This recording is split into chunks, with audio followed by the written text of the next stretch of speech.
Hey, good morning, good evening, good afternoon, folks. It's the one and only V the Gorilla coming to you live on this edition of Rogue News with my man Cowboy working the airwaves, making sure the broadcast is coming out crispy and clean. We have with us the man of the hour. He doesn't need any introductions whatsoever. We're talking about the mythical, the man, the legend himself, in no particular order.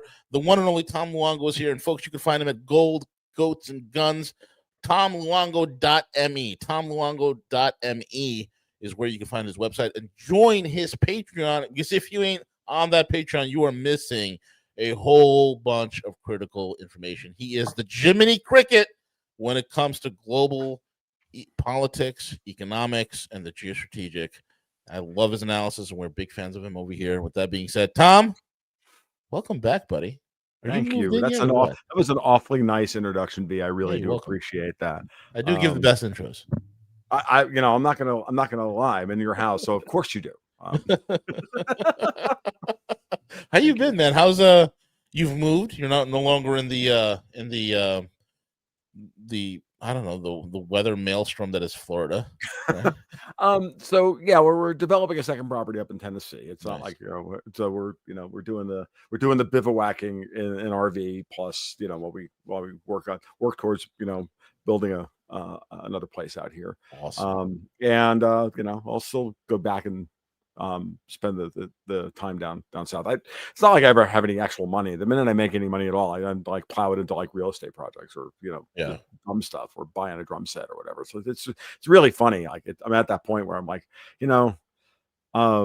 it's just so funny listening to some of these people, say, "Oh my God, Luongo is taking his $7,000 payment from the Hasbara." Like, oh really? Like that's true. Okay, yeah, so obvious. Like sitting here in an RV, wearing $20 shirts I bought off of Amazon. Okay, and my glasses are from $39glasses.com. Let's not kid ourselves. It's all a blue screen. You're over at the Wailing Wall. We know how it is. He's over at the Wailing Wall. Actually, I can actually prove it. The green screen's right up there. I didn't even put it on this morning, but I almost pulled it down to have to have the some obnoxious thing in the background, but I couldn't get all that done and my work for Newsmax and everything on before I had to sit down with you guys and get a little bit of food in me or whatever. So I didn't. And make sure your blood sugar doesn't drop on this one.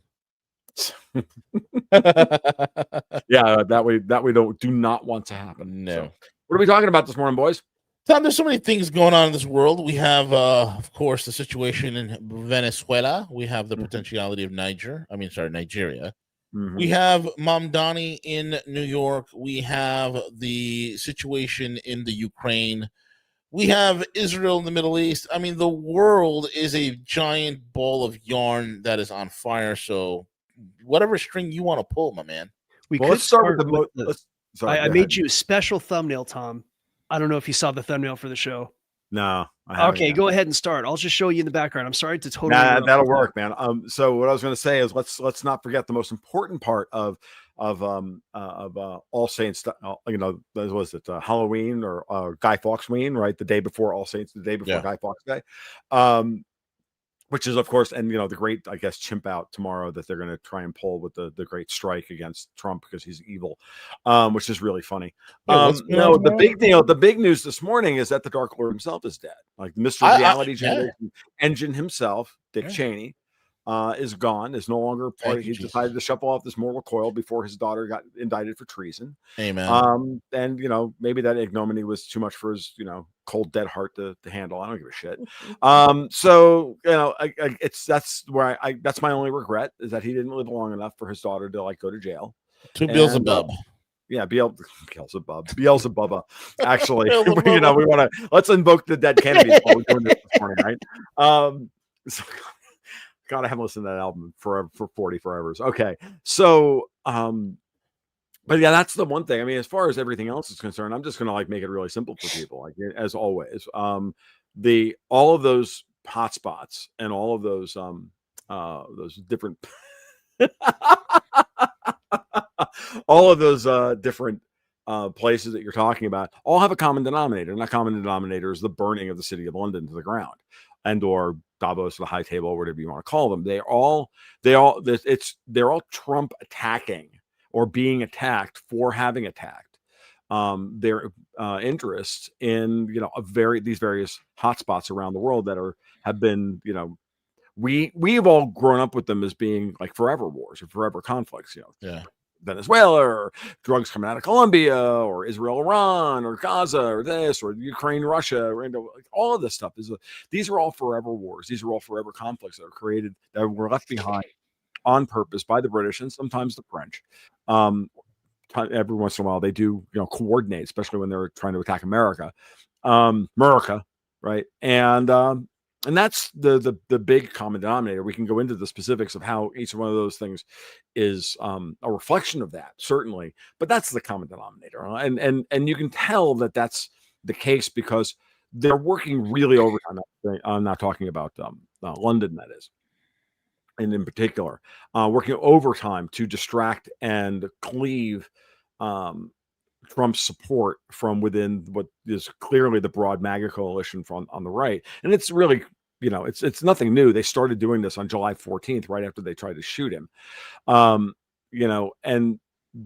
that's been the operative narrative now for over a year. And, the rest of it is just, details, honestly. And, I'm watching the whole apotheosis of Nick fucking Fuentes, for Christ's sake, and I'm like, oh really? Now you're going to push that guy on us? Oh, okay. Yeah, it's amazing how that kid came out from nowhere, right? Yeah, well, no, he's not came out of nowhere. He's been building for a long time, but he's like everything else. Like these they seed these people into the zeitgeist for years. Right. They all wind up being Pied Pipers. I don't care if we're talking about when they push Mitt Romney into the Senate, for example. Like I always use Mitt Romney in the Senate as a perfect example of this, right? So they pushed Mitt Romney into the Senate, knowing full well that he's globalist adjacent in every way. He's owned and operated. Someone's got their hand up his ass the entire time, and he sits there and he lies in wait, and he votes with the America First crowd in some way, manner, shape, or form. He always like plays the game and like, well, maybe we shouldn't do it this way, but then eventually he just quietly votes the way he needs to until something really important comes down the pike. Yeah. I don't know, like Obamacare or gun rights or this or whatever it is that they need to have happen. And then he always stands up and, guys like him always stand up and be oppositional and have some ridiculous reason for it. And so they're there to create legitimacy, to bring a certain group of people into, to trust him and then have him betray them at the last moment and justify it all. By the way, the current that role in the Congress and the Senate are being played by Thomas Massie and Rand Paul. Mm-hmm. Okay, and Fuentes is no different than Richard Spencer 9 years ago. Sure, no different. Spencer was clearly CIA asset. He admitted it. Yeah, and clearly, I mean, he's so obviously some form of government asset, be it CIA or FBI or whatever. And his job was to capture all these people and legitimize a particular segment of the population, bring them into that, and then radicalize them in order to try and add them to Trump. Like, who the hell wants Nick Fuentes being on Team Hitler and Team Stalin in Trump's camp? So no, he's not. What he is now is the face of the quote unquote coalescing of the pro-Israel wing of, the try to tie Trump explicitly in every way to this we are subservient, the United States is subservient to the Israelis, which is complete and utter nonsense when you look at the way Trump has handled everything vis-a-vis Israel over the summer.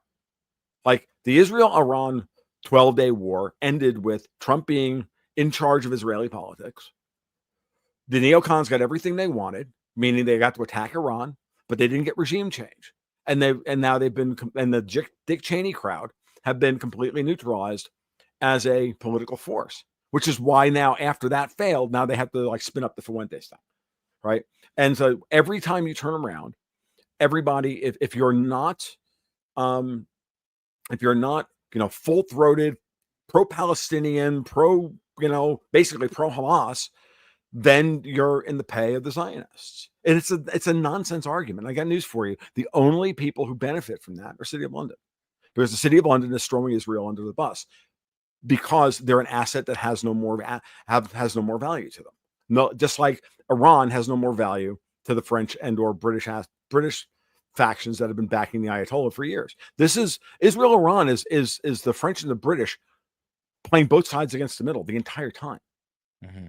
It has been for years, and since the Ayatollah came back on an Air France freaking plane. Right. Yeah, the French angle I'm pretty well aware with the Iranian thing. If you remember back in 2012, 2013, BNP Paribas, they were the one financing the entire building of refineries and componentry for via Total Petroleum.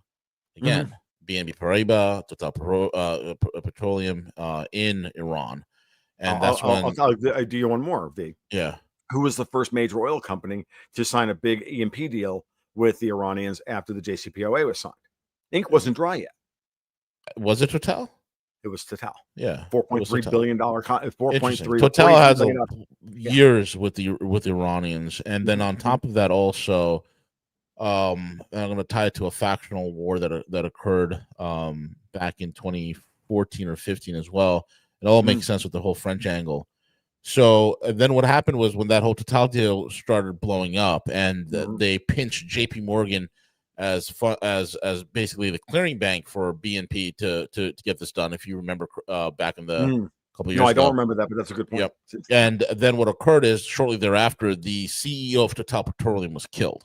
He was killed in a plane crash. I know, I do. Yes. His private jet exploded. Right, it just blew up right after takeoff. The damn thing exploded. So that was the CEO of Total Petroleum. And then shortly after, fast forward to like 2015, 16, we have the Saudi and the Yemenis going at it, right?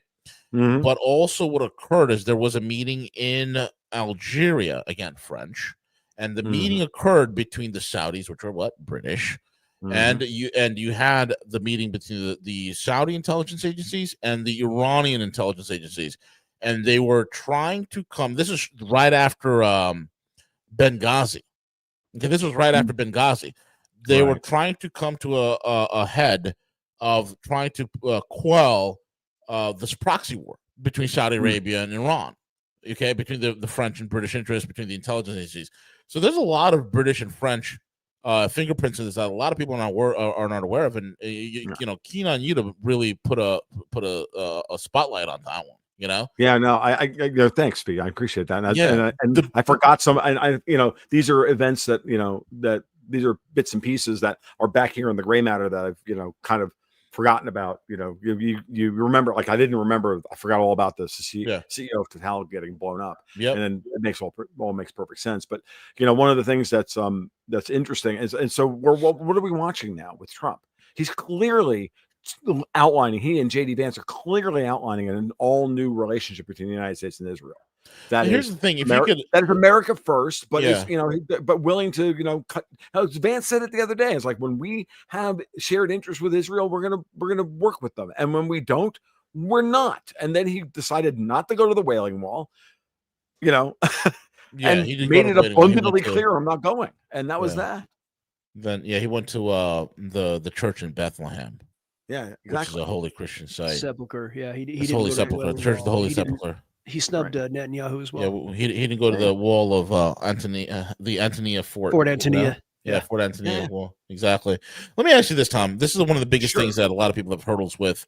I myself included. I have a hard time thinking with, especially with what everybody's seen with how Israel has been, dog walking American foreign policy the last several decades.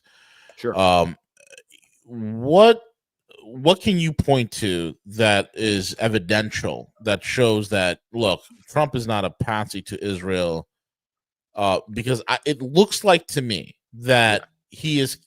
It looks like to me that Netanyahu is like calling the shots here in a lot of regards. Trump is calling the shots, and they're together. They're calling the shots against the British. See, this is my, and Alex Craner has good receipts on this. That 10/7. Let's go back to 10/7 because that's really where all of this started, where everything changed. October 10/7 is where everything changed, right? 10/7 was pulled off by the British Qatari backed wing of Hamas. Remember, Hamas is not a monolith either, right? And So all of the weirdness around 10/7 can be explained by Netanyahu, who's of course doing whatever he's going to do in order to have Israel survive. If you take the generous view of him, the ungenerous view is that he's always been an asset of the City of London. Okay, because they're the backing of, they're the ones who created Israel. Our foreign policy has been hijacked by our special relation with the British for 100 years now, going back to World War I, when freaking Woodrow Wilson got us involved in World War I in order to advance British foreign policy to destroy the Ottoman and Russian empires. Yeah, I have a podcast coming out with Richard Poe later in the week where we tie a lot of these things together.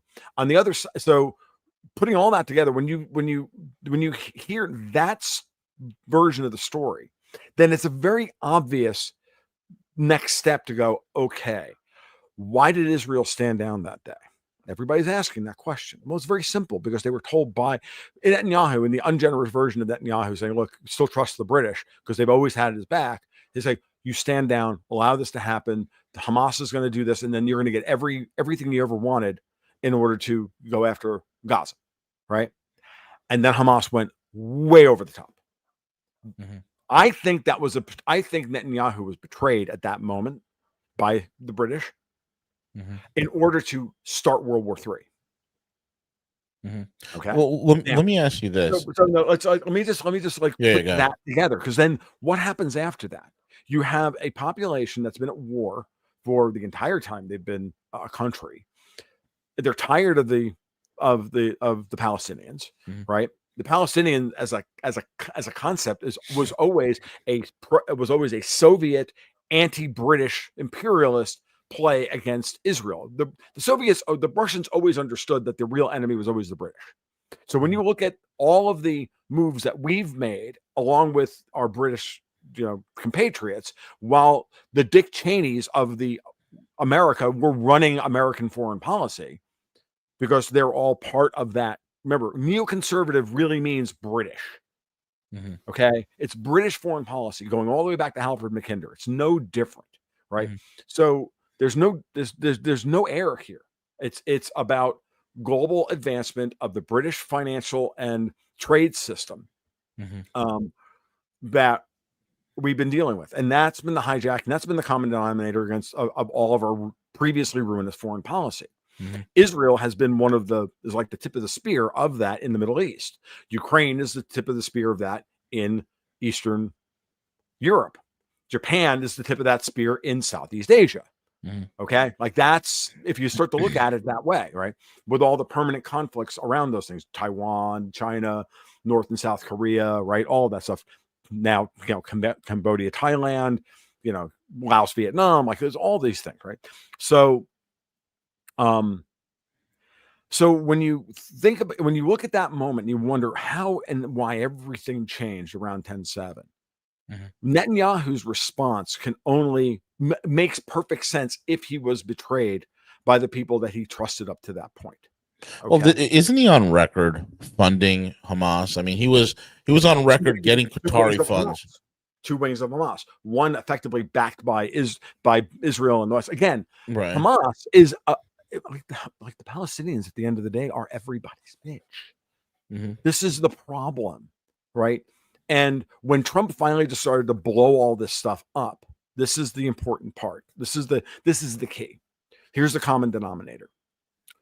When Israel and Iran kicked off, everybody went, "Oh my God, it's the beginning of World War III. It's going to be a forever war. We're going to get bogged down. It's going to take us years to root out the Iranians and in a ground invasion, and it's going to bankrupt us. And oh my God, then dogs and cats living together at the end of the world." And it was over in 12 days, right? Now, why? Because all of that analysis, I don't care if you were listening to Doug McGregor. I don't care if you were listening. These are people who are my friends. I don't care if you were listening to Alistair Crook or Doug McGregor or Larry Johnson. And I mean, all of these people, they were all saying the same thing. Except here's the problem. Guess what happened? Russia didn't come to Iran's defense. This war was over. Right now, and that was presaged by the defense pact that they signed earlier in the year, where it was, oh, by the way, Iran, if you get attacked by somebody else after you did something dumb, we're not coming to your defense. The Russians explicitly left that part of their defense agreement out that they signed earlier in the year. It was only that really only covered if Iran got into a defensive war against Azerbaijan, which was potentially on the table at that point. Right. So that was that one. Now, when push came to shove over Gaza, no one came to the Palestinians' defense either. No one brought in when Israel started going hog wild and crazy. And don't get me wrong, I am not here to whitewash what Israel has done in Gaza. What they've done is unacceptable, right? But then again, no one came to their defense, to the Palestinians' defense, to stop it. Did I see French moving troops into Gaza? Did I see the British sending battleships? No, it would have been a bigger conflagration. But in terms of like no one coming to Iran's aid, no one needed to come to Iran's aid. Iran was winning. Well, Iran was wrecking the Israelis. Two things, yes, but Iran also got there. Okay, so let's put it this way. That first night, Israel pulled off one of the greatest combined arms. This is, again, I don't like Israel. I never have. I don't care, but don't hate the play. I hate the game. On June 12th, they pulled off one of the biggest combined arms and best combined arms operations since, I don't know, Normandy. Like, they had sleeper agents that knocked out communications. They were, like, in 4 hours, they were flying cap over Tehran. Like, and it was a plane. Now, the Iranians, of course, have excellent missile technology, excellent missiles, launchers, and everything else, and they smacked Israel in the face. On the night when that was all playing out, I said, I'm hoping for one outcome here, a tie and a lot of injuries. Mm-hmm. I want them both to beat the crap out of each other and realize that a war between the two of them is dumb. And for the United States to just basically go, we're out. If the United States under Trump was doing Israel's bidding, like we are their bitch, there would be troops on the ground in Iran. The Ayatollah would be out of power. Everything would have happened that way. Mm-hmm. That did not happen. What Trump did was he allowed them to beat the crap out of each other. Yeah, he helped defend Israel and the Israeli people, but still the Iranians got plenty of good hits in and finally woke the Israeli people up that they're vulnerable. Yeah, absolutely. And that there's a limit to American involvement in any of this. And everybody shot all their wads, and there's now no weapons left to maintain this war because we shot all our wads. And then Trump like brings the B-2s in from halfway across the planet and bombs Fort Al. Whether he did or he didn't is irrelevant. But what he did by saying that he did and making it explicitly clear this is done, the neocons can't scream casus belli anymore. That Iran is still a problem. The Iranians can't say anything anymore. Everybody has to now back down, and everybody has to either put their receipts on the table and their assets on the table in order to continue this conflict, or it's already over. And it's over. And Trump is in charge of it. And because he handled that way, he got all the Arabs to sign on to the peace deal in Gaza, which is, the beginning of the process of fixing all of this stuff. Meanwhile, what do you see? You see, you see the beginnings of peace. You see the Iranians and the usual suspects in Iranian and Israeli politics try to ratchet the thing back up again. You see this morning, the UN made a resolution today that they want to bring their people into Gaza to oversee the whole thing. Well, who the fuck do you think that is? That's the British and the French wanting to get their guys on the ground, controlling how Gaza is going to be rebuilt so they can start this thing up tomorrow. That's why Tony Blair was brought in down there and tried to schmooze his way into the process. Well, here's the other thing. And he was summarily pushed to the side by Trump. Okay, so Blair has been Blair and his ilk and the psychotic organizations that he belongs to has been sidelined. Yeah, I think so. I think Trump's in control of the situation, and he's got all the Arabs on board. And when Netanyahu then responds by bombing the Hamas leaders in Qatar, right? Like, that was really strange, right? But I'm like, no, that makes perfect sense. Why? Because, or maybe that could be Netanyahu again, last ditch effort to try and restart the conflict, right? Because Qatar is a friggin' British operation, right? And then Trump turns around and goes, no. And then he calls the Qatari emir, and it's like, look, this is over. We have U.S. CENTCOM there, and we're in charge of it. You don't exist without us. You don't work for the British. You don't work for the net. You don't work for the Israelis. You don't work for any of those people. You work for me and me alone. So, Bibi, here's the phone. Apologize. Qatar, you can buy F-15s, and you're going to learn how to fly them out in Idaho. Make a deal with everybody. And now the Qataris yesterday came out and said, well, we're not sure we're going to sell, we can sell gas to the Europeans anymore with all these stupid climate rules that they're putting in place. That came from Trump because what's really going on here is that Trump is systematically cutting the EU off from all of its external energy sources. Why the Russian sanctions on Russian oil going through India? It's to stop the triangle trade of Russian oil going to India, refined there, traded for UAE dirham as the liquidity token in the UAE, in order for the Europeans to use their strong euro to buy cheap oil to continue funding the Ukrainian war. This is Trump saying no to that. This is Trump shutting down stuff all across. Like, I expect him to go into Libya next and solve Libya. Okay. And so now he's got Qatar cutting them off. He's got the Saudi Arabians cutting them off. He's got everybody cutting off Europe and forcing them to buy our energy at our prices. And then the next, and he's doing that at the same time that he's knocking out their desire to transfer the financial centers of Europe away from London, Zurich, and whatnot. They were setting up in the Middle East. They were going to set up Abu Dhabi and Dubai and Doha as their boathold. And Trump's like, no, you are not. I own these places. I own Saudi Arabia. I own the UAE. I own Qatar. Off. No, go back to London. Go back to Brussels. Stay there, and we're going to build a big wall around the entire place and turn it into a John Carpenter movie. That's what's going on here.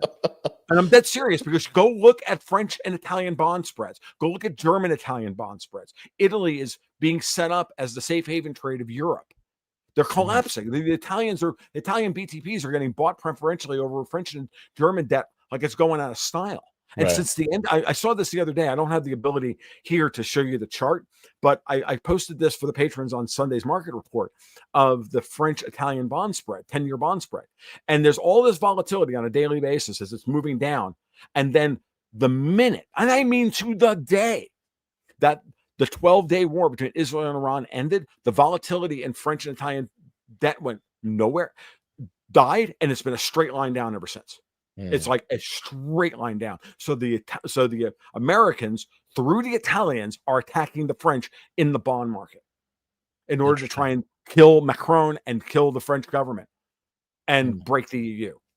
And you're seeing it like it's happening in front of our eyes. While we talk about that, right? Because there's a connection here between what's happening between the French and the bond market in Europe. We also have the bond market situation in Argentina. There's a connection there. Probably is, but I haven't really had a chance to trace it. I will be frank and honest. Anything you want to say about that, V? I currently don't know. All I know is that some hedge funds were bailed out. That was the whole premise of the entire bailout with Argentina, which I'm trying to figure out why. Because Argentina, I know why. It's very simple. We want to free Argentina from European colonial control. They want to get the European vulture capitalists out of Argentina, stabilize that country. We need two things desperately right now from Argentina. The one thing it's named after, which is silver, and the other thing is beef. Because the cattle industry here in the United States is in serious trouble. Still, we're just beginning. Is it because last year and the year before, we had massive culling of massive herds. We had all sorts of fires. It started under COVID. where the beef market was so dislocated that, they had to start culling heifers. And I remember writing an article back during COVID about this on the blog. I haven't written a blog post for the blog in over a year. I mostly just post the podcast of the GG&G podcast I do and the newsletters anymore. They just don't have time to write anything else other than the newsletters. But I wrote an article about replacement times and why this is going to be bad for the cattle industry and how this is a direct attack on the beef market, because it takes 5 years to replace a heifer.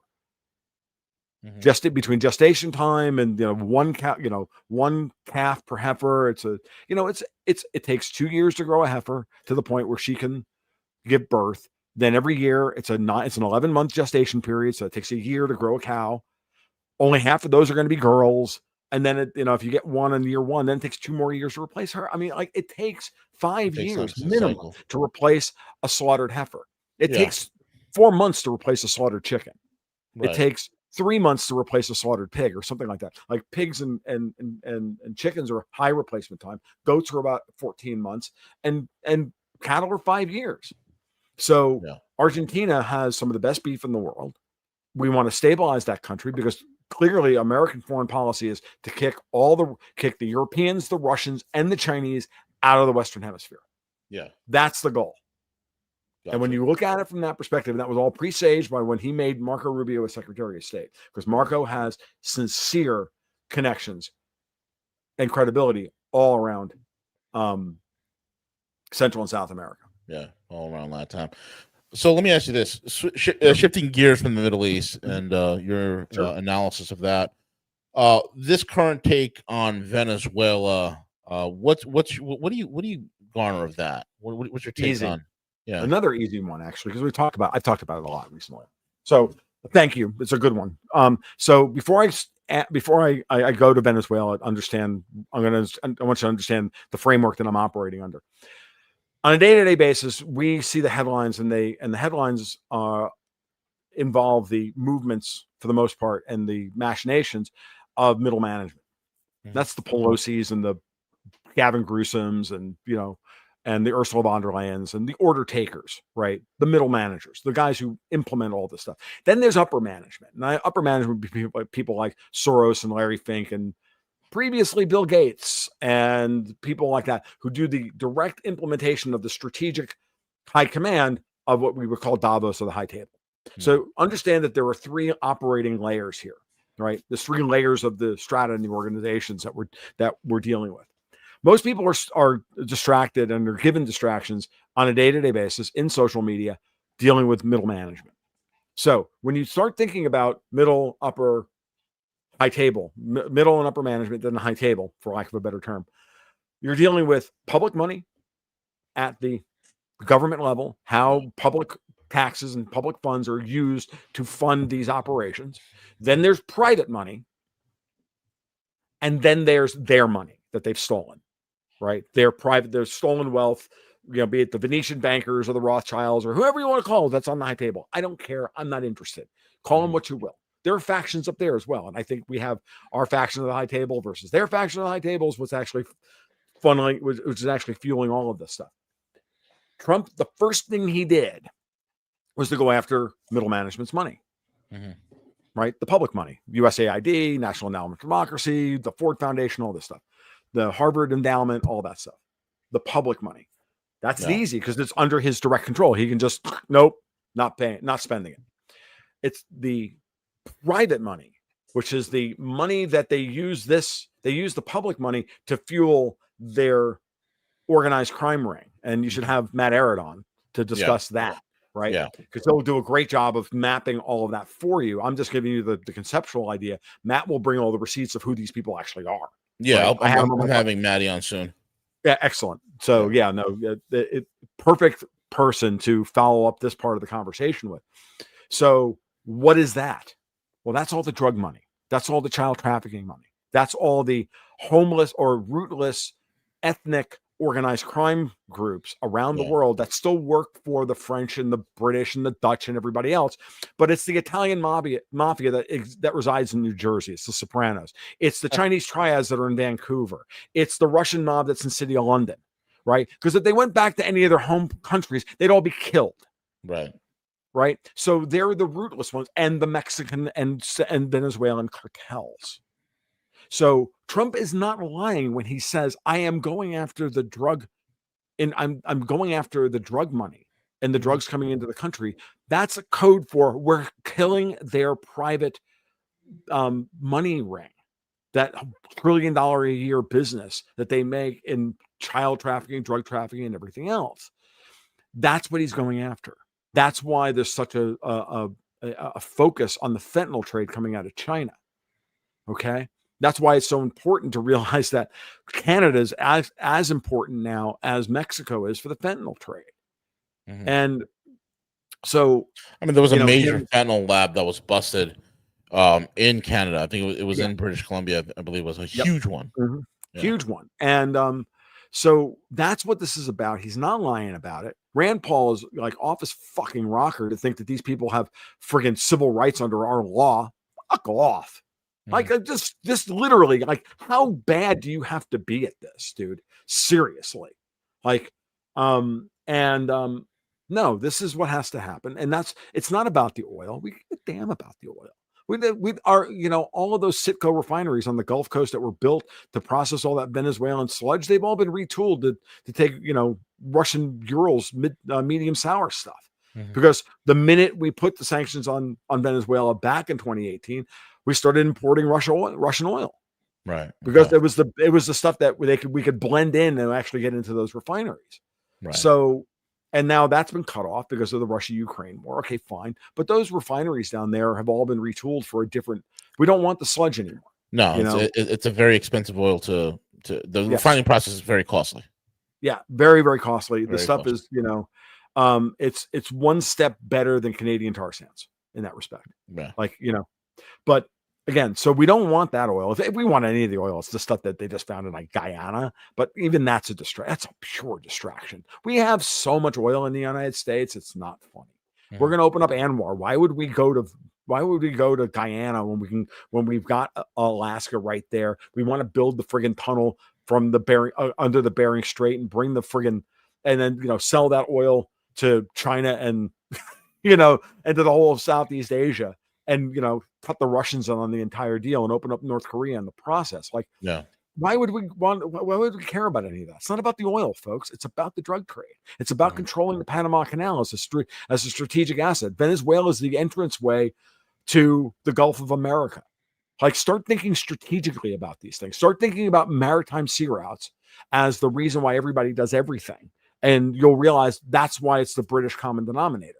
Yeah. That's why Mamdani in New York. That's why that mob boss Larper Pritzker in Chicago. That's why Gavin Newsom at the port of Los Angeles is in charge of the port of Los Angeles. That's why Amy Kotex up in Oregon. Like, there's reasons for this stuff.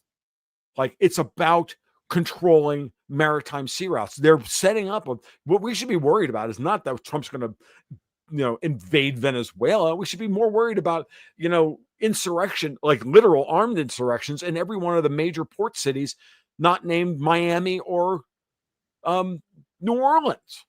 Yeah. And Galveston. Or Galveston, like, right? I was about to mention Galveston, right? Yeah. I mean, are you kidding me? Because they're clearly moving to try and to balkanize the United States and take control of all the waterways. Yeah. Like, and control all the ports and the trade hubs. And we should be worried about that more than anything else, because that's what's clearly coming in early 20. I think it's coming in the early first Q1 or Q2 at the latest 2026. Like, we were all expecting a summer of violence this summer. Yeah, everybody was expecting that. It didn't. It kind of fizzled out. It fizzled out because the Trump administration knew exactly what was going to happen. Scooped in and started getting a lot of the illegals out. Tom, on that subject, can you tell us a little bit about like your view of what happened in LA as far as that whole thing? Oh, sure. That's what I was just alluding to, actually, Nick, which is that, and I've heard this directly from members of the administration, and you can see it indirectly, which is that they went into LA, and the minute that Tom Homan and ICE went into LA, and they went into that dry cleaner, So a literal money laundering operation in the middle of LA. I don't think the image system could be any fucking clearer, folks. Tom Homan didn't disabuse them of the notion. They let Karen Bass and Gruesome and all those people run with the whole racism thing for 5 days. So the riots started on like Friday. They went in on a Friday. The riot started the next day. Soros and company lit up their Rent-A-Beaner mob and all over LA. And because I won't say Rent-A-Spick mob anymore. So Rent-A-Beaner mob, right? And then they turned it into a big racial thing, but they did so on purpose, knowing full well that when you have to buy a mob that big, you have to light up money. You have to light up accounts. The accounts that have been dark, and you don't know where all this money resides. They've been stealing money for years and stuffing it in all these bolt hole accounts. And then you gotta start paying, protesters to show up. You got to pay guys, right? And then the money starts showing up. Then the accounts light up. Then they see the accounts. Money leaves a trail, and then you shut the accounts down, and you go after the money, and then you start tracing the money trails. Mm-hmm. That's what they did in LA. Because then by Wednesday, Tom Homan's like, no, we went in there because we were going after cartel money laundering operation. Had nothing to do with illegals and racism. It had everything to do with we were going after. And he went on national television said it in 2 or 3 places, and he gave you the story, the real story. Right. And so that was the operation. I can tell you that they've done that operation multiple times around the country. Every time and how do you know that was the plan? Because within 12 hours of the riot, the Rent-A-Beaner mob showing up, Trump's like nationalizing the state guard, the National Guard of, we're going to move them in. I got the Marines on standby. It's almost like he and Vladimir Putin's talk or something, because that's exactly how Putin has snuffed out previous color revolutions in places like Kazakhstan. Right. And Georgia and multiple ones in Moldova and everything else. He just waits for them to start a mob or sets things in motion for them to create the mob, and then he snuffs it out with extreme levels of immediate on the spot military or paramilitary response and break it all up. Arrest all the middle managers in the mob, the organizers, arrest them, shut down the money, put them in jail, send them to Guantanamo, start waterboarding them, do whatever you have to do. And that's that. And that happened in LA, and it went on. They tried it like twice, and then it failed. And that's why it was snuffed out, because we started seeing the money. And, they tried 2 or 3 of these, and then after a while, they're like, well, this isn't working. Like, yeah, he's on top of it. And so Trump understands that this is a color revolution. Martin Armstrong said it the other day when he was brought in to write the peace proposal by the Trump administration. And then he even tweeted out, he said, I called up, I was talking to them, I said, and Marty said, and I told them, I said, Europe is going to do a false flag in order to, incite World War III. And the answer, and Marty's public answer was from the Trump administration was, we know. Mm-hmm. And they're on top of it, folks. And I can tell you that just watching them operationally, it's very clear that they're on top of it. And so they're setting the operational tempo on all of these things. The Democrats are not. Or Davos and the Democrats, the worst band name ever. They're trying to set the tempo here, and they can't get control of it. I think personally, Stephen Miller's the one running the operational Gantt chart over at Trump Corp Central, but I may be wrong about that. But it just seems all these things seem to be a Stephen Miller type of thing. Okay, so we're working on this today. Next week, Don, you go out there and you talk about this other issue, and you set that narrative on Thursday. They lose their mind over Friday and Saturday. They organize their talking points for the Sunday morning talk shows and Emily's List on Sunday, and by Monday it's already petered out because you've already moved on to the next thing. And then by Thursday you start the next thing, and they can't get any traction in the news cycle. The only one they were able to get traction in the news cycle on was the Epstein list. That was not handled well, and I'll say that they took a big punch in the mouth on the Epstein list, but. Other than that, I think that they've really handled themselves very, very well over the last, first 9 months of this. I mean, they're not going to win every battle, but they've won a lot of them, and so, and then to watch the watch what I would call the oppositional defiance disorder crowd. That would be the libertarians, the gold bugs, the Bitcoin maxis, all the rest of them. The ones who don't have the stomach to actually fight a war because they don't want to actually put any skin in the game. They just want to be fucking critics because it's easier to be a critic than it is to be, going to foxhole. I've amended, there's no atheists in foxholes. There are no libertarians either. Like you either decide to win the fucking war and then deal with the non-aggression principle later, or you don't. It's not a defensible position. I also like what you say where you compare libertarians to communists. That's a good one too, Tom. Set that one up for you. It was the fact that at the extreme ends of both anarchic purity spirals, you wind up in the same place. Right. I mean, doesn't make you come at it from the left or the right. You wind up in the same place. You wind up with extreme individuation in the identitarian Marxist left, or you wind up with extreme collectivism in the extreme identitarian individualist right, because you wind up at the end not being able to defend anything, and then you can't defend yourself from the Marxist if you're a libertarian, and you can't, and the libertarians can't can't defend themselves against anything, and so everybody winds up losing, and the whole the political spectrum is a circle, not a line. There are people who disagree with me on this, and most notably my partner Dexter White, but that's my view of things, and you can take salt at the taste and go with it from there. But I mean, we're at a very interesting moment in time, and we're watching people crash out left and right here over these what seem like contradictory positions, because they are all stuck in a if not A then B scenario. If Trump is not for the Palestinians, that he must be in the pay of the Israelis, or there's just the classic false dyad, purity spiraling, adherence to logic. And for the libertarian crowd, because so many of them skew freaking aspie, which is another way of saying left brain possessed, which is another way of saying logic obsessed, that it's easy, they're the easiest people in the world to manipulate. And the same thing happens to the ideologically possessed on the Marxist left, or the I don't know, the awful left, the American, or it's like affluent white female liberals, right? They're the exact same. They're going through the exact same psychological process, and so everything Trump does must be bad. Because Trump is evil, everything he does is bad. Therefore, the opposite of Trump is good, right?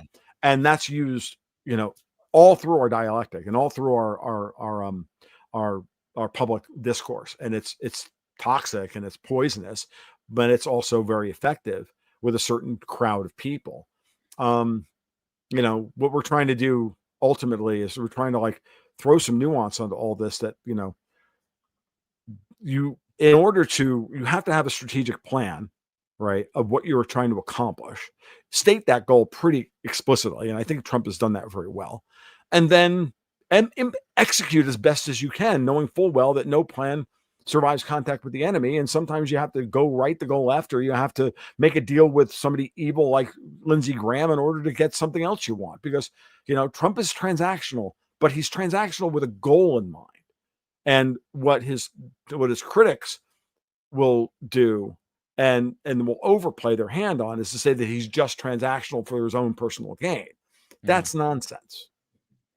Again, that's just, and the same thing with Scott Bessent. It's the same thing with Jerome Powell. These are men that don't have to be in the positions that they're in right now. They all could have walked away from all this shit as billionaires ages ago and sat down on their own private island, sipping Mai Tais and banging the Cabana girls or whatever, and let the world burn. They had enough money. They didn't do this shit. None of them did. So, stop that. That's just a nonsensical analysis that it would be just for their, what's another $1 billion? Who cares? What you've got there, seriously, it's not that. It has everything to do with, they're doing what they think is the right thing to do. And, sometimes men of conscience, men who weren't men of conscience when they were younger, and they realize who they are as they get older, and they go, well, I can't live like that anymore. Remember, we'll give you a perfect example of what I mean by this. This is my read on Scott Bessent. Now, you can, again, salt this to taste. You don't have to agree with me. I don't give a shit. Scott Bessent, when he was 28 years old, was helping George Soros bust the Bank of England. that was part of the process by which to get rid of Margaret Thatcher, or the whole process of getting rid of Margaret Thatcher in order to bring the UK into the European Union. That was the process. And and Soros being the good MI6 agent that he was, that was that. Now, Scott Bessent is a young gun at that point. He's 28 years old. He's he is who he is. And maybe he's not even the nicest guy in the world. And maybe he doesn't even care. Right. So we live in a culture today. The social media culture says there is no forgiveness. Who you were, with the whole idea of the internet is permanent, who you were when you were 28, well, you better still be that guy when you're 58, or you will be that guy when you're 58. Right. This is when I get tired of the guilt by association matrix style analysis. Yeah, I always say correlation does not mean causation. Right. And this is where I get angry. And I've called her out before on this. This is where I get angry with Whitney Webb. I just see it as all guilt by association. Bro, if you look into me, you'll see JPM, you'll see LBMA. I look like Satan himself. Right, exactly. It had nothing to do with any personally. Right. And you may have even been Satan himself when you were 28 years old, dude. And who cares? It doesn't matter. Who you were then is not who you are now. Scott Bessent today is 65 years old, or 64 years old, and he's looking at the book back over his life. He went, yeah, I don't want to be that guy anymore. Jim Rogers was partnered with Soros and eventually got out of it. Now, does every gold bug in America not love fucking Jim Rogers? Of course we do. He's a good buddy of mine. He's a good man. I've met Jim. I've shook his hand. I've looked him in the eye. So you have to realize that, who they were then is not who they are now. And if you're Donald Trump and you need a Treasury Secretary to run a very sophisticated,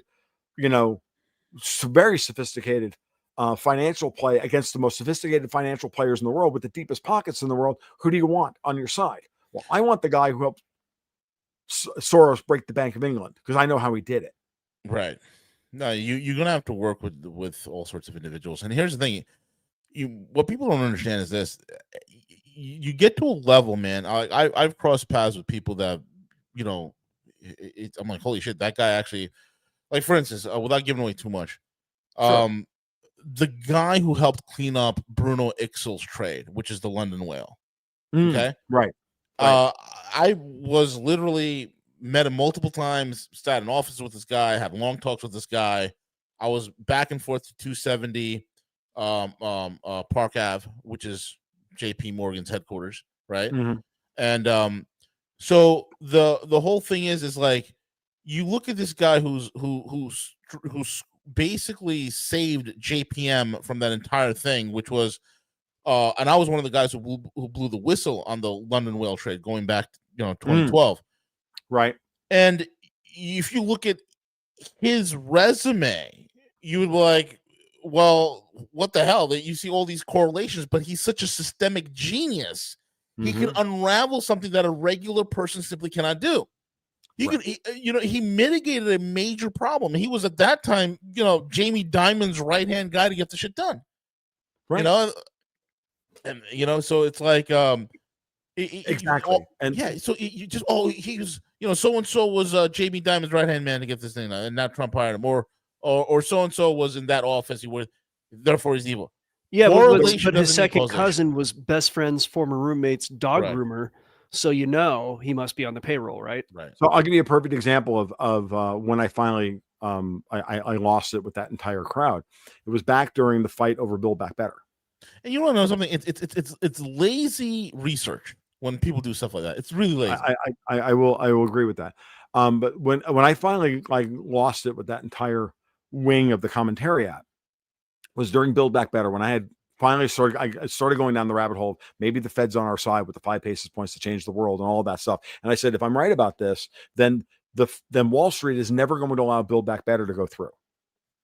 Right. And just watching, because if they did, then if Build Back Better and the infrastructure bill had gone through, then the Fed would have been forced back to the zero bound, because this would have added $7 trillion to the friggin' debt that would have been monetized. So Build Back Better was a poison pill to try and destroy the Fed's attempt to clean up the Eurodollar system.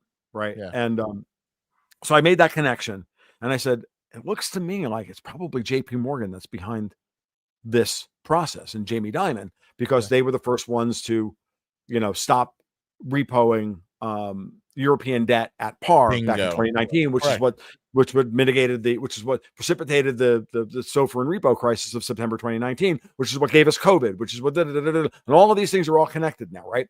So now I'm saying, okay, so who's powerful enough to stop Build Back Better? Only Wall Street. No. And so when Joe Manchin and Kirsten Sinema stood up and stopped Build Back Better cold, I'm like, that's because Jamie Dimon had his hand on their back saying, your kids are fine. Well, in the case of Joe Manchin, don't worry about it. We've got your back. Kirsten Sinema, no one's going to, you can still, munch rugs with the best of them. We don't care. Go on with our lives, right? You do this for us, you will be handsomely rewarded. You have to do this to save the country. While that was going on, while Pelosi was trying to push the omnibus vote of the three bills together, the Build Back Better, the infrastructure bill, and the debt ceiling increase, but Pelosi was trying that obvious game. What happened? What came out at that point? A lawsuit against Jamie Dimon. Correct. Against JP Morgan, naming Jamie Dimon as CEO about Jeffrey Epstein. Correct. Which at that point, of course, Whitney Webb was so up, she was Miss Jeffrey Epstein at that point. She was her book and everything else. So it was perfect. And then she just ran with it, and everybody ran with it. And I'm like, this is such an obvious Davos nuts and sluts thing, dudes. Come on. Yeah. Well, actually, I have an account at Chase. So therefore, I have an affiliation with Epstein through JP Morgan Chase. Of course. Well, one of the things I said, and the biggest thing is this: remind yourself: did Jeffrey Epstein really ever have more than about $50 million in the bank? No, of course not. Would that be enough to get Jamie Dimon on the fucking phone? No. You know who ran that trade, by the way? That ran that account? It was Mary Erdos. Mary who? And Mary Erdos is the one that has been excluded from Dimon's line of succession after he leaves JP Morgan.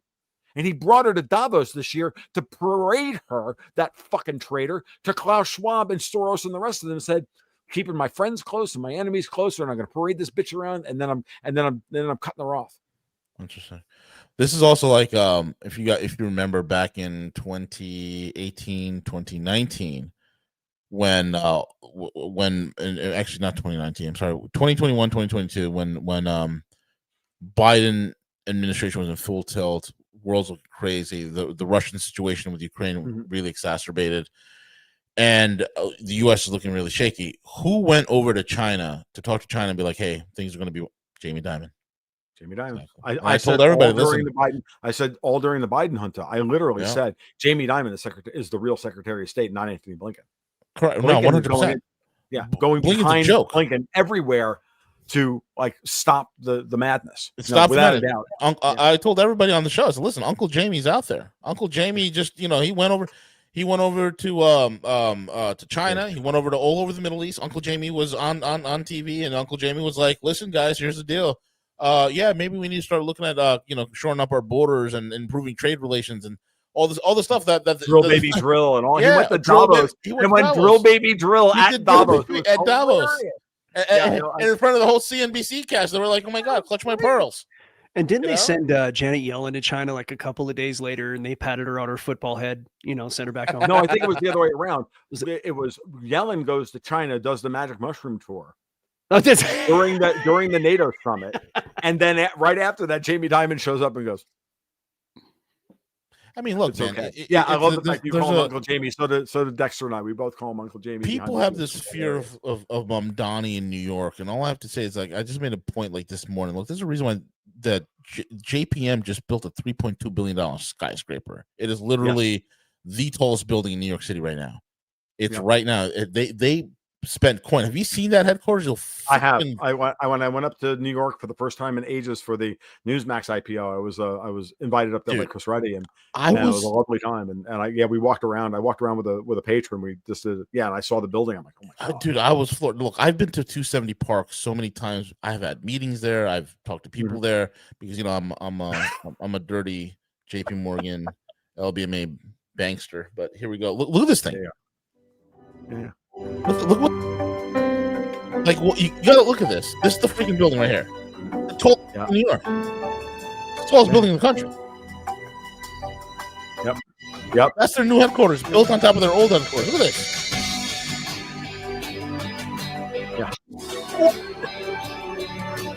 You think they're gonna allow Mamdani to destroy that city?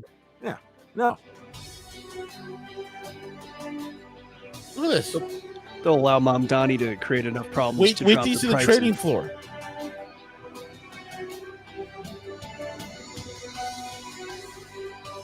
Wall Street's not going to Florida, man.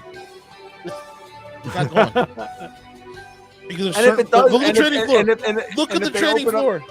Yeah, and if you open up and even so, they may open up a subsidiary down there. Yeah, like they did in Ohio, like they did in Columbus, Ohio. They have a little subsidiary HQ set up there as well. Look at this thing. It won't move to Dallas, but it would move to Florida. We'll move to Dallas if necessary. They've got the infrastructure in place to move it to Dallas if Davos wins, right, or City of London beats us, which I don't think they will. But if they do, then they have their backup plan, and of course the new media center is going to be in. That's the long rectangle of Miami-Dade, Broward, West Palm. Is the new media center of America? Yeah, agreed. Without a doubt. Yeah, in California, Hollywood is toast. Yep, it's just going to be museums, man. But we also have to clean up Hotlanta because they all decamped to Hotlanta to destroy that state. Yeah, and that needs to end. But other than that, yeah. So, shifting gears yet again, Mr. Tom. Yeah, your take. Last but not least. Ukraine, Russia. What are we doing over there? We're allowing Russia enough room to maneuver to finish off what they need to finish off and wipe our hands of it and leave it as Europe's war. Trump has done a great job of leaving this as if Europe wants to go to war against the Russians, they're more than welcome to do so, and we'll sell them weapons if they want. That's fine, and that's clearly not good enough for the Robert Barnes crowd. I just want to smack the guy upside the fucking head. And I'll say that in public now since he's ghosted me for the last 3.5 years. And he's also crashed. He's also one of these guys absolutely crashing out. Who's Robert Barnes? Robert Barnes? The lawyer. Yeah. Oh, him. Yeah. Crashing out left and right, creating the whole fake MAGA versus real MAGA narrative. I'm like, oh, really? So we're now gonna do divide and rule within the MAGA crowd. Tell me you work for City of London without telling me you work for City of London. Mm-hmm. Like, are you kidding me? Mm-hmm. Are you fucking kidding me? So, okay, fine. So watching this stuff play itself out, clearly what's happening, the Russians are pushing as far as they can before we get into the winter when the mud starts and they can't move any farther. They're trying to, wipe up in Pavlovsk and a variety of other places and encircle as much of the Ukrainian military as humanly possible and preclude that anything else can happen here other than the French and the Germans and the British moving in. The Poles don't want any of this. The only one left in Poland who wants to fight World War III with the Russians is Donald Tusk, who works for the EU. But Noel Rocky, the new president there, has no interest in it whatsoever.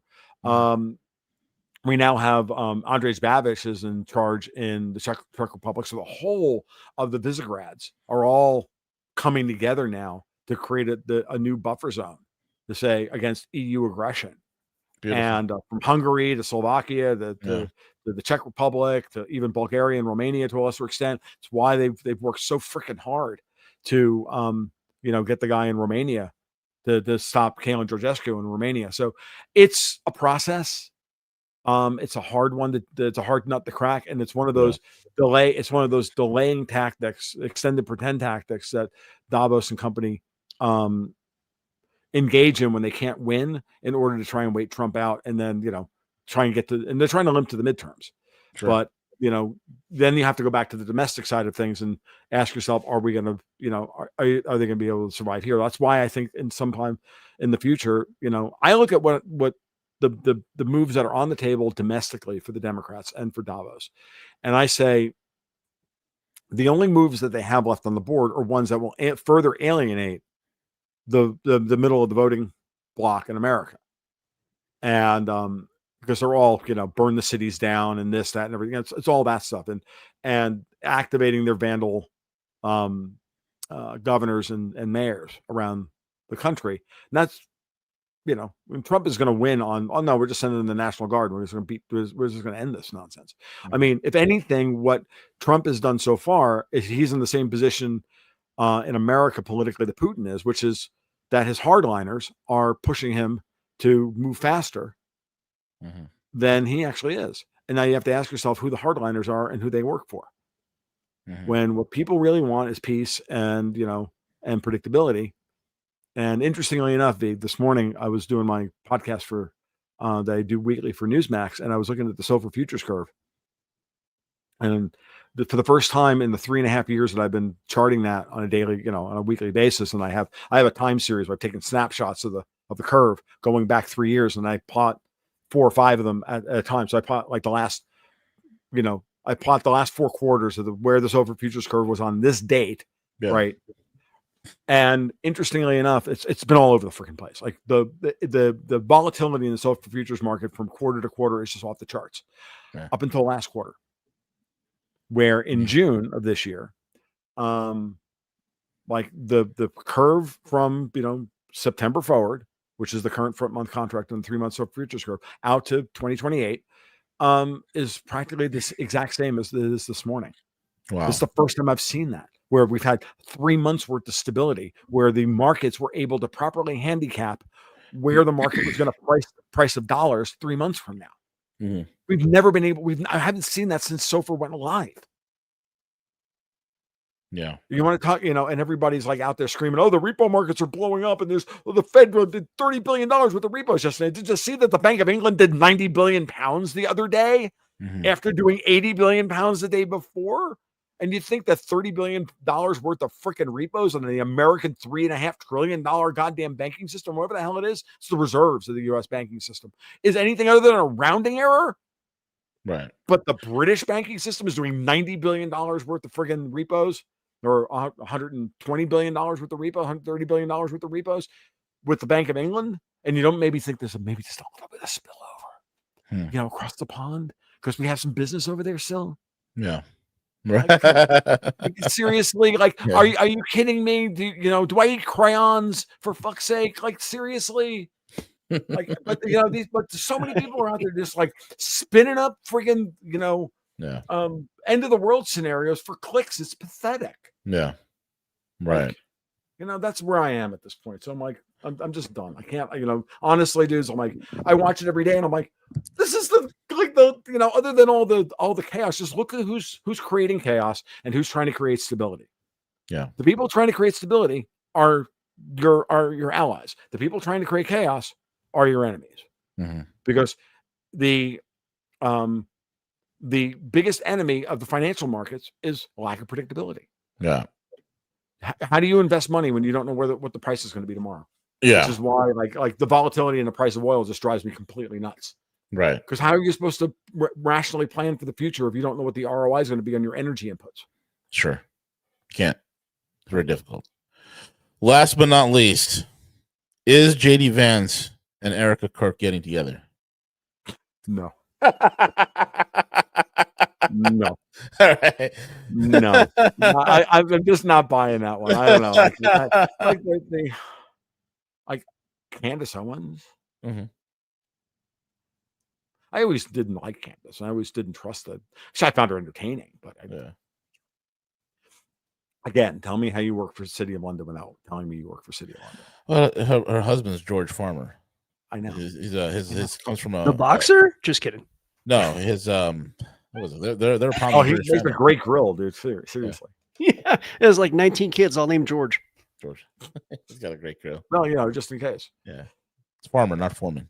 But But on a more serious note, the situation with Vance, you got the whole Peter Thiel, Palantir, this whole nut job, this whole craziness that is the surveillance capitalism that it seems to be emerging here. What's your take on that, and how do we call that? How do we put it into that nonsense? I'll say this. Isn't it amazing that the minute Trump starts to fix the real stuff at the foundational level, the first thing they're trying to do is to get us over the horizon to the next thing? It's no different than arguing about whether or not we should be fighting Davos and High Table or China. When someone is trying to push you to fight the next war when you haven't finished winning the current war, they're running an operation on you. Sure. Yeah. I'm just going to leave it there. I'm not saying I'm not worried about these things. I'm not saying that I'm not worried about, China's imperial ambitions or whatever they are 10, 15 years from now, if I'm even around to see it. Same thing with like Alex Karp's. Alex Karp's what? These people aren't. He's an idiot. Oh, Alex Karp's a moron. He's a complete idiot. He's a complete fucking moron, right? Yeah. Like, do I care about any of these people? Like, no. But this whole idea that they're just going to like, maybe they will run some kind of surveillance state on us, and what we'll do? We'll start trading goldbacks or some shit. Like, we've got like there's ways of getting around this. Monetary technology and privacy technology within money has already been invented. Mm-hmm. Like, it's already there. We can, if we need to move money around outside of these people's control, either with actual cash, physical cash, like something like, stupid shit like this, like goldbacks, which are dumb, but I think they're cool.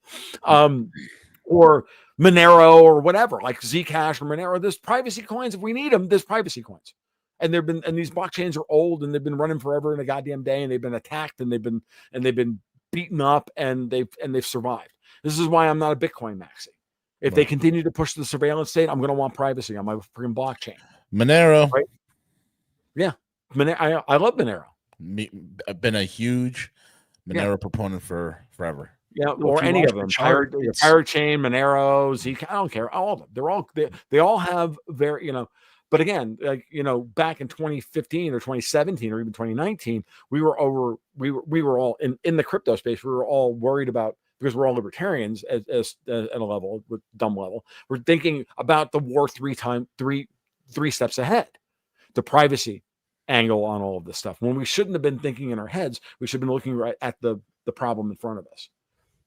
And that's why Monero was never going to, keep up with Bitcoin in terms of market cap or in terms of, market influence, because it was solving a problem that wasn't necessary yet in crypto. What was really necessary was to get crypto infiltrated into the financial system to help support it and create collateral within it. And then when it gets betrayed if it gets betrayed in that role, right? Yeah. Which is, they're clearly setting up the same friggin', triangle trade circle jerk in Bitcoin that they ran in gold for all those years. LBMA, COMEX, GLD. They're doing the same thing with Bitcoin futures and on-chain, off-chain stuff in the ETFs. It's clearly obvious that's what they're doing. Yeah. And if they destroy Bitcoin in the process, or Bitcoin price discovery in the process of adding it into as pristine collateral into the financial system in order to keep it running, and they try to run a surveillance op on us, well, let's all move to Monero.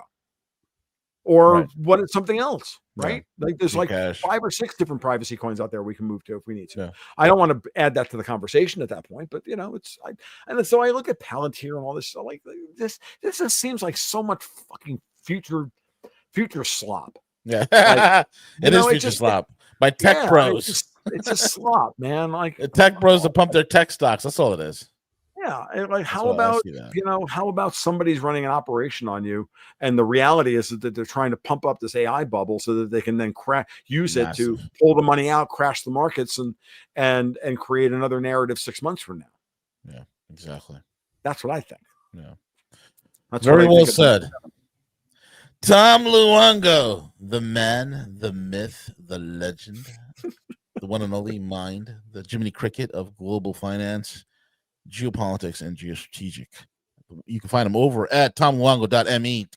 tomluongo.me. Yeah, links in the description, by the way. Boats and guns. Links are in the description. Go check him out. Go join his Patreon, folks.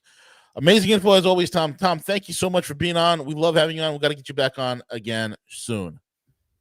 Anytime you guys want. Awesome. I'm game. So thank you, buddy. These are some of the most fun I have. I get to talk with people who actually know the markets almost as well, as well as I do, if not better. It's great. I learned something. You know what? I got to throw in there here. I follow your bi-weekly report. And while people might know the market as well as you in certain ways, you got that plumbing down in a way that no one else does, man. I really enjoy those reports. Thank you. On the Patreon. Yeah. I really, those are fun. They're fun to do. And it's just, and I do them the way I do them is I do them on purpose twice a week in order to keep myself sharp. Right. It's if you don't do them on a regular basis, then you think you because if you're not staying up on things that way, you give yourself the false pretense of knowledge that I knew this 6 months ago, but then no, if you're not constantly watching this stuff, then and constantly checking yourself and challenging yourself to find something new, Absolutely. then you get stale. Yeah. And folks, I'll tell you right now, with when it comes to data and information, read as much as you can from all sources, like Tom's work. You don't have to agree with everything Tom says, right?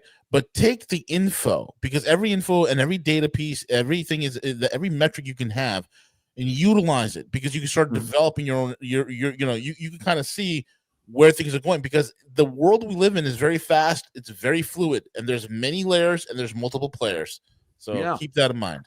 We were supposed to like pop off here, but it's really important. I throw stuff out there for people to challenge me, because I'm not sure what I think is happening. Correct. So I give you my best guess, and it may be completely off base. I don't know, but hey, if you've got data point that contradicts something I said today or this or that, fine, throw it out there. My DMs are open on Twitter. Like, let's do the thing. Be respectful. Don't be a dick, and we'll have a conversation. If you're going to be a dick, you get 3 strikes. Well, I'll add to it. You can always tell if somebody's willing to reconsider their position over time. And I followed you long enough to see, you move from one place to the next. And first it's this place, then it's that group is the bad guy, and then it's this group. And so that's a good thing to see, is someone who's willing to reconsider their view. Yeah. Well, I mean, life is dynamic. Life is not a static thing. No, so no way. You should never, assume that data and information and geopolitics is something that's a static in the sky. No, it's a very dynamic thing.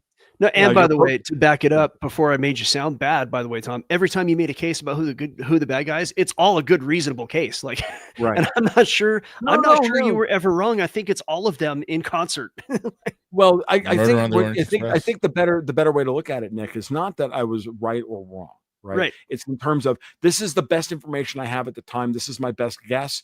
And then as you get better data and as your eyes get better, remember, former analytic chemist, guys, I used to literally spend days analyzing data and understanding the quality of the eyes that you're using at that moment in time, be it an atomic absorption spectrophotometer or flow injection analyzer or my fucking eyeballs.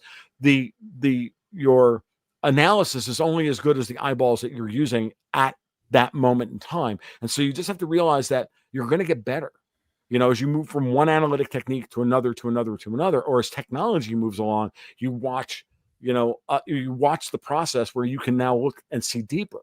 Like I've dealt with everything from reading a burette with my own failing eyes to running a scanning electron microscope. I've done all of that and everything in between. And so I understand the value of being able to look at things with certain types of eyes, and then watch as technology has changed the way we view things. I'm a fan of Ben Davidson over Statistics Observers. A lot of those arguments that he's made for years are only able to be made now about it's because we have the eyes up in space to then look at what's going on at certain wavelengths, because we didn't have eyes up there looking in that particular part of the EM spectrum. Same thing with geopolitics. We all get better if we can. Yeah, John Otter's comment, like, yes, no, dude, yeah, that's like, yes, exactly. Yeah. I spent some time trying to actually get a stable reading of a beaker to a stable reading to 1/10 of a milligram. Yeah, Jesus Christ, or 100 micrograms. It's very, very difficult. Breathe on the beaker. I was going to say breathe on it, or a couple pieces. Yeah, and it moves like, and the scale does this thing. So yeah, no, it's really, really important that we understand that stuff. That nothing that I present, this is all my opinion. My focus determines my reality. Your focus determines your reality. And at the end of the day, understanding is a 3-edged sword. Your side, my side, and the truth. Yeah, but you got the balls to come out and do it. Yeah. Like, that's the hard part, is having the balls to do it. And, in my case, I'm not fit for anything else. So at this point in my life, because, it is what I'm good at. So we'll do it until people think it's not worth their time anymore. And then I'll go do something else with my life.